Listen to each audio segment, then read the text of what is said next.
pro segundo anexo, que é o seu pai. Você falou que seu pai é desencarnado e você trabalha com ele espiritualmente, que é muito louco, porque você precisa de uma permissão muito grande, né, de dentro do plano astral para você conseguir trabalhar com um familiar seu. Então, o meu pai é o grande amor da minha vida, né? Ele veio, assim... Não que minha mãe não seja. Sim, minha mãe é minha parceirona, me ajuda. Aliás, ela tá lá com meu filho. E ali, hoje é aniversário do meu irmão. Então, um beijo grande pra ele. Todo mundo tá lá na festa, nós estamos aqui. Como que é o nome dele? Edson. Então, parabéns pro Edson ainda. É. Hoje não, semana passada. O quê? Foi aniversário do teu irmão. Ah, mentira. Verdade. Brincadeira. Verdade. Não, mas eu me toquei, mas eu falei, não, deixa o pessoal pensar que é 28, mas pelo menos eu passei. 21. Pelo menos eu passei o amor, né? Sim. O que importa é lembrar, né? Lógico. E aí, a gente sempre se deu muito bem. Meu pai sempre me apoiou muito. Então, se eu falar assim, pai, eu quero ser médica naquela época. Ah, você tá certo. Ai, pai, não vou, não. É isso mesmo. Você tá certo. Então, ele sempre me apoiou muito, assim, né? E ele desencarnou muito cedo. Ele tinha 58 anos. Nossa, novo, hein? Novo. Mas eu já tinha um certo conhecimento, né? Assim, você tinha quantos anos? Deixa eu ver.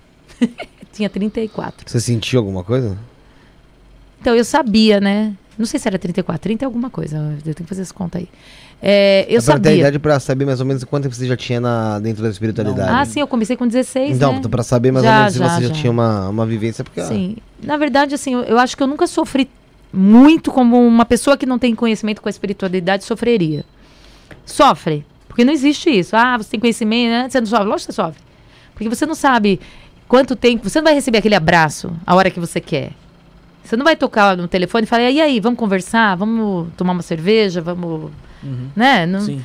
Então, assim, vai falar que é hipocrisia, assim. Ou você seja muito desprendido, né? Chico Xavier, a gente não tá nesse patamar ainda, infelizmente. Não, acho que nem vai chegar. Viu?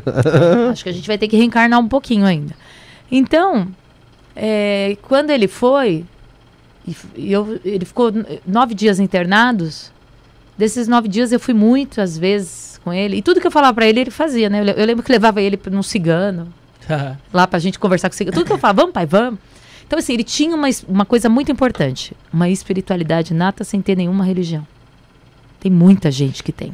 Então aí quando ao desencarne de uma pessoa que tem ligação com a espiritualidade, ela tem um desprendimento muito mais fácil, uma evolução muito mais rápida no plano espiritual, né? Com certeza. Ele tinha, mas ele passou um tempo pra entender, um tempo pra... Ele tinha desencarnado mesmo. Ele tinha desencarnado, ele passou um tempo ainda pra entender, ele passou um tempo pra voltar, então, tal. Mas ele ficou doente, então, antes? Ficou doente. Entendi. Ficou. Minha família, tanto a mãe dele quanto ele, morreu com hepatite C. A gente se cuida muito de fígado porque ninguém bebia e era aquela coisa do... Ele com 58 anos, minha avó, a mesma coisa a mãe dele. Caramba. Tinha sido, acho que era picada...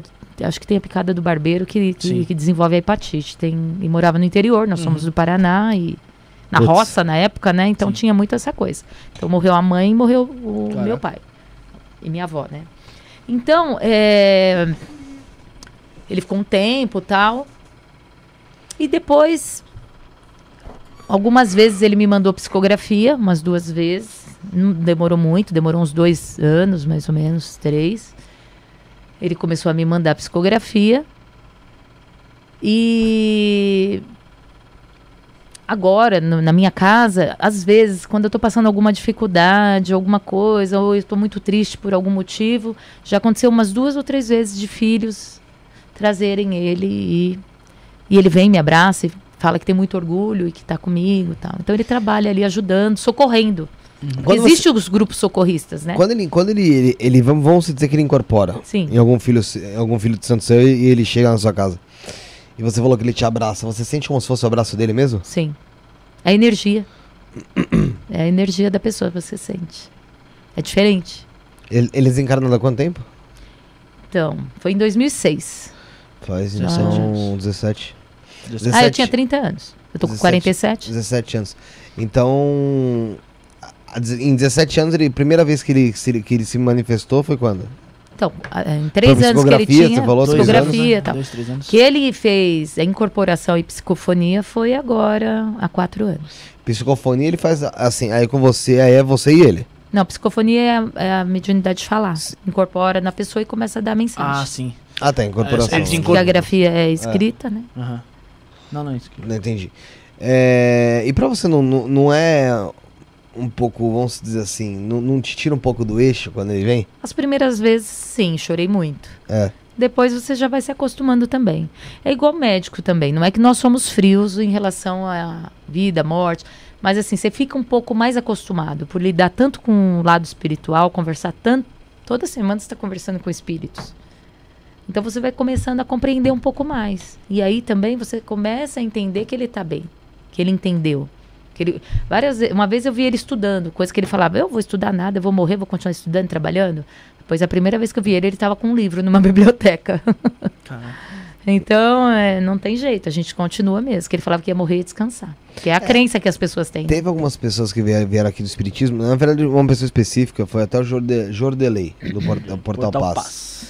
E ele tem os mentores dele, e ele fez aqui a incorporação dos mentores. E aí a gente questionou pro mentor dele como é que era esse espaço aqui no plano astral. E ele falou, se eu não me engano, que era um anfiteatro. Era tipo como se fosse um anfiteatro, com uma mesa redonda, que era toda... mármore, né? Branco. Como se fosse brilhante. E... o pessoal em volta... assim, e tinha como se fosse arquibancadas aqui, assim, ó. Com espíritos pra caramba assistindo. Uhum. Com certeza. Assim, aqui, espiritualmente, sempre é diferente, né? Aqui é físico, no espiritual... é diferente. E assim, vamos supor, todos nós temos os nossos mentores, eu tenho os meus mentores, minhas entidades, ela tem, você tem, todos têm. Todo mundo tem Exu, tem Pombogira, tem, sabe assim, são espíritos que vêm para ajudar a gente a evoluir.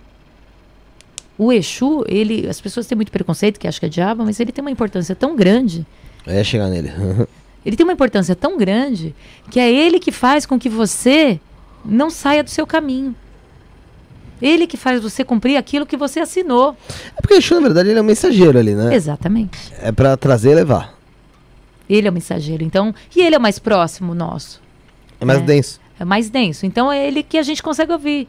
A gente não tá preparado, normalmente, para ouvir ainda entidades celestes. Porque, assim, eles são tão sutis que para chegar aqui tem toda uma preparação.